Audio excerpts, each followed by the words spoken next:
காலை வணக்கத்தை தெரிவித்துக் கொண்டு தமிழகம் முழுவதும் உள்ள பேரூராட்சி, மாநகராட்சி, நகராட்சி, ஒன்றிய பகுதிகளில் வார்டு வாரியாக இந்த ஆர்ப்பாட்டத்தை நடத்த சொல்லி நமக்கு உத்தரவு போட்டிருக்க அண்ணாமலை அவர்களுக்கும் நன்றியை தெரிவித்துக் கொண்டு இந்த கடலூர் மாநகரத்தின் மக்களுக்காக இந்த ஆர்ப்பாட்டம் என்பது பாரதிய ஜனதா கட்சி தொண்டனுக்காகவோ ஒரு பாரதிய ஜனதா கட்சி தொண்டன் அடிப்பட்டான் அவனுக்கான ஆர்ப்பாட்டமோ அல்ல.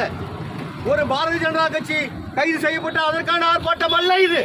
இது மக்களுக்கான ஆர்ப்பாட்டம். ஏன் இது மக்களுக்கான ஆர்ப்பாட்டம்?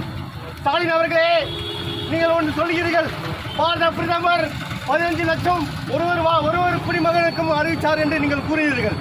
அது உண்மை என்றால் அது உண்மை அல்ல என்று நாங்கள் தொடர்ந்து சொல்லிக் கொண்டு வருகிறோம். ஆனால் கலைஞரின் வளர்ப்பல்ல நீங்கள் பொய்யை தொடர்ந்தே சொல்லிக் கொண்டு வந்தால் அந்த பொய் கூட உண்மை